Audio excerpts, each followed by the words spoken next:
All right, here he is, the #1 lightweight contender, making his way to the octagon and looking to leave as the new undisputed UFC lightweight champion of the world. He has bided his time, waiting for this title shot. He's got the winning streak. He has the quality of opposition. Now he's fighting the #1 guy in the world. He believes he's the best. Now his opportunity to prove it, just a few minutes away.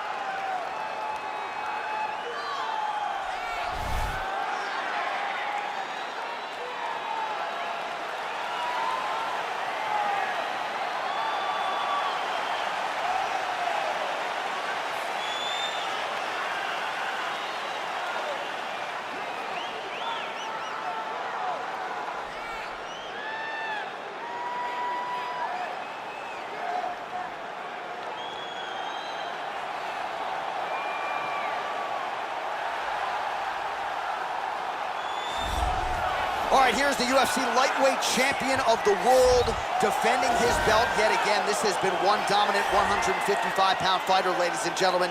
You know, this is a belt that frequently changes hands. Well, it hasn't since it's been wrapped around this guy's waist, given all the skills he brings to the table. The question is, fighting a challenger like this, can he hold on to the belt? If he can, just another chapter in the greatness of one of the best lightweights this octagon has ever seen.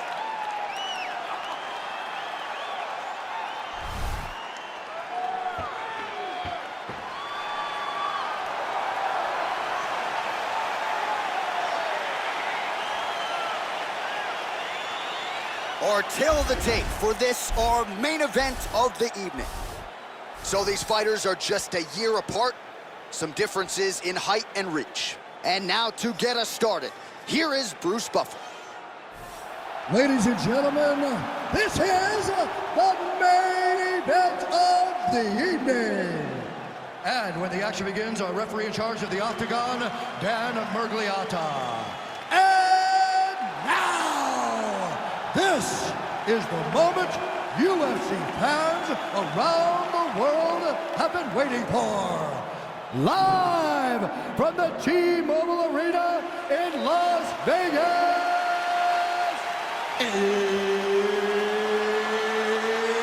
it's time! 5 rounds for the undisputed UFC Lightweight Championship of the World. Introducing first, fighting out of the blue corner. This man is a mixed martial artist, holding a professional record of 16 wins, 1 loss, and 1 no contest. He stands 5 feet 11 inches tall, weighing in at 135 pounds. Fighting out of Glendale, Arizona, USA, presenting the challenger, Sugar Sean O'Malley. And now, introducing the champion, fighting out of the red corner. This man is a jiu-jitsu fighter, holding a professional record of 14 wins, no losses. He stands 5 feet 7 inches tall, weighing in at 145 pounds. Ladies and gentlemen, presenting the reigning, defending UFC lightweight champion of the world, Ilia Topuria.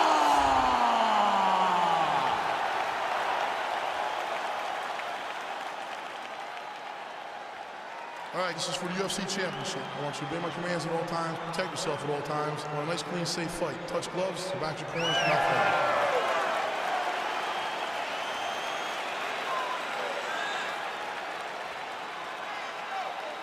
Ready?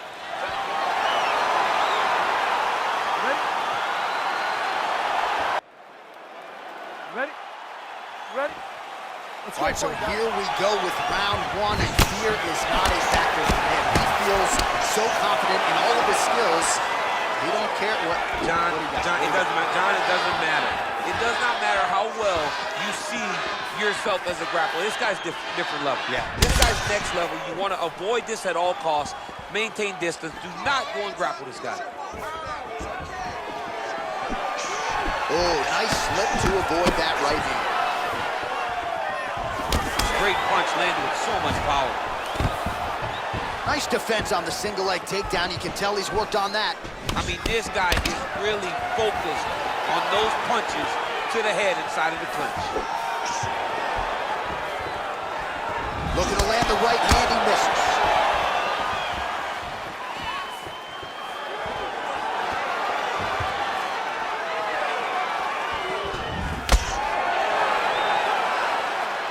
Well, he misses with the left punch there.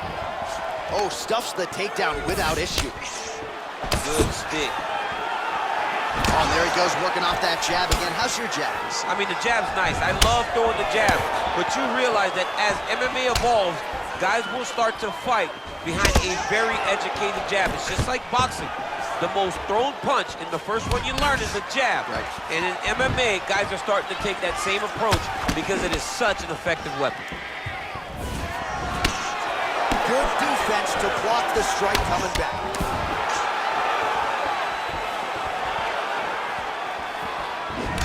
Ooh, what a head kick. And he landed the right hand there. And a nice job at least staying upright on that. O'Malley gets touched by that leg kick attempt. Straight punch lands.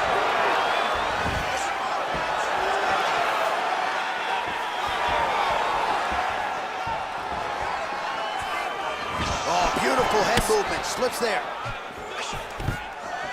Stuffs the takedown there. How good is his takedown defense? Look at the turnovers in that kick. Big head kick lands. All right, he closes the distance, gets the single collar tie.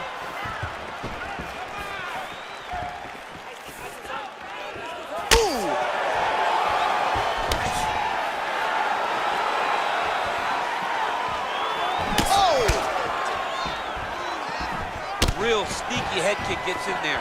Beautiful punch. 10 seconds. I mean, he's cutting down the sides with these beautiful leg kicks.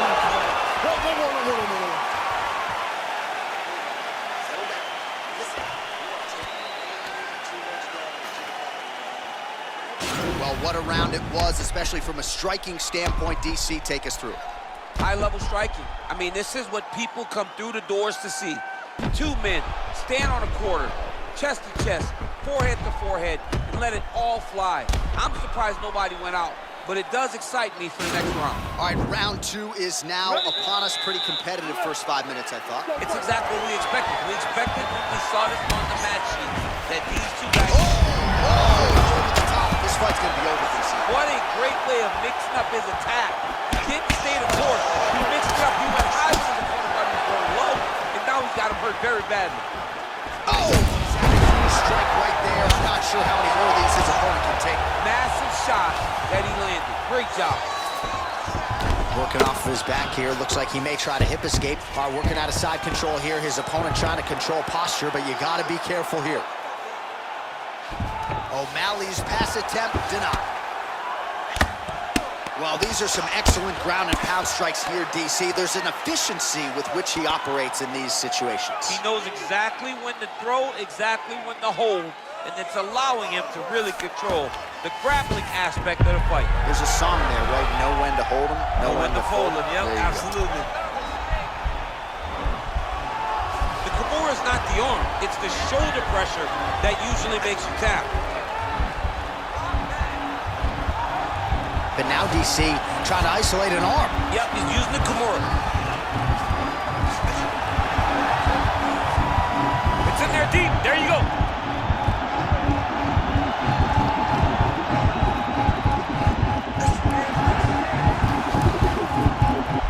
He postured up there. Brilliant submission defense there.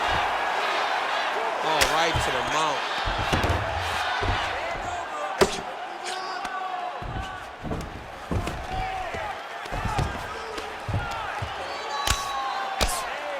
Oh, the ground and pound strikes continue to rain down. The opponent better move out of harm's way or the referee's going to stop this. He better start to move, and when his opponent starts to posture, he needs to put his feet on the hip, push him away to try to escape this very, very dangerous position.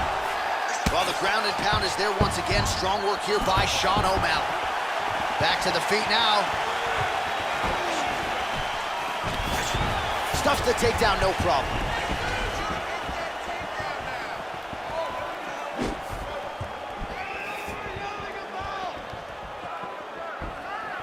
Well, a really good second round for him thus far. After a somewhat lackluster first round, he has found the rhythm and found his striking range. Scary proposition for the opponent now here in round 2. All right, he engages in the single collar tie. 30 seconds to go in round 2. He blocks the shot. He's looking to land the right, just out of range. And they separate. And that's the end of round number 2. All right, there's the end of the round, so it was a huge strike to the head that stunned his opponent and nearly got him out of there. Yeah, that was a big moment. A big strike lands, his opponent's on wobbly legs. That is exactly what you want to see as you're walking back to your stool. Your opponent staggering back to his corner and being hopeful that he can get it back together before the start of the next round.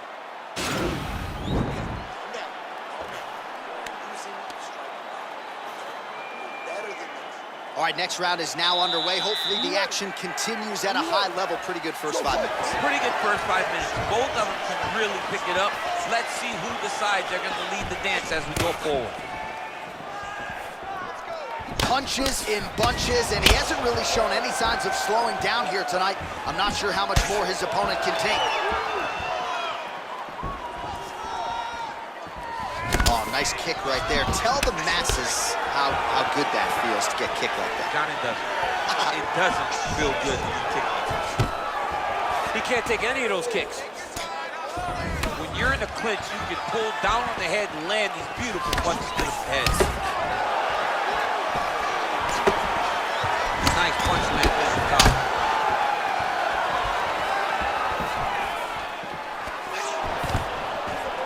Stuffs the takedown, no problem.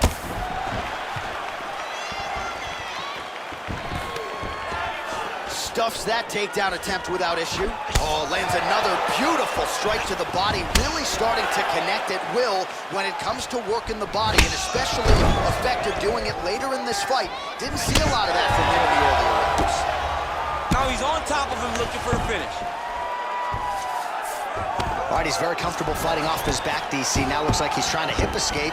Yeah, he's trying to hip escape or maybe look for a Kimura here. Well, anytime you are in a ground fighting situation with this fighter, you're potentially playing with fire. Continues to attack here. We'll see if he can set up the arm bar. An attack an arm bar.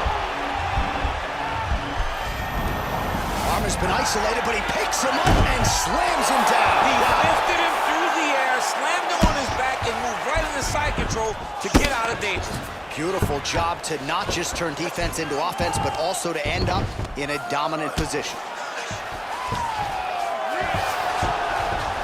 Well, you see all the grappling repetitions here. Just beautiful movement, seamless transitions on the ground. Over and over, these guys are doing things that you see in every jiu-jitsu gym around the country. All right, dominant position for him here, full mount. If you're the bottom fighter, better start moving those hips, DC. Oh, you got to start moving those hips. What you should do initially, right, is start to push at the knees.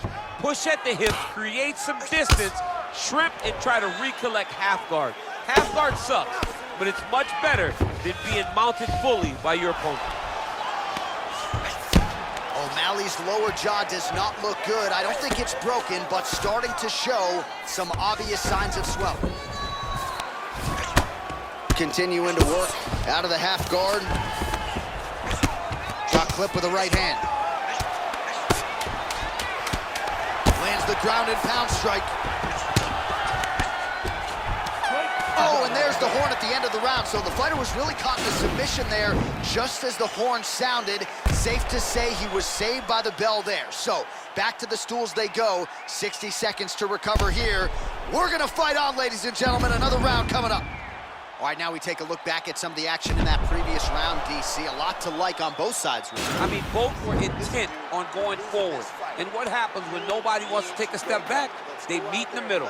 That's exactly what they did, and they both found success over the course of that round. All right, here we go, fourth round of a possible 5. And this is the time where fighters are really tested, right? Dig deep, lean on the heart. We'll see who has the upper hand. You feel pretty good in round number 4. Now his opponent in a world of trouble. Such a sneaky head kick. He did not recognize it was coming high, and now he's got him hurt bad. Oh, he got it bad! Well, you got to stay busy on the bottom. He's doing it here. Nice punch. Oh, looks like he's trying to isolate an arm, maybe set up a Kimura here, DC. Yeah, he's going to try to attack Kimura here. He'll try to get him up on his right hip. The Kimura is not the arm. It's the shoulder pressure that usually makes you tap. Oh, we're getting a finish here.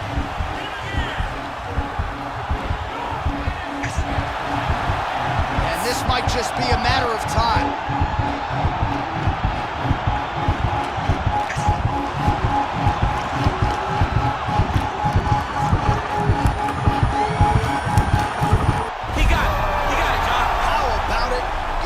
By submission, beautifully executed there on the ground.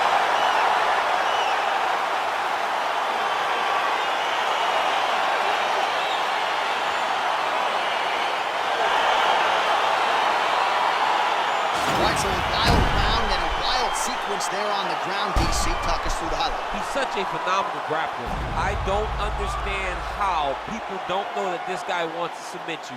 He is the best grappler, best submission specialist we've seen in a long time.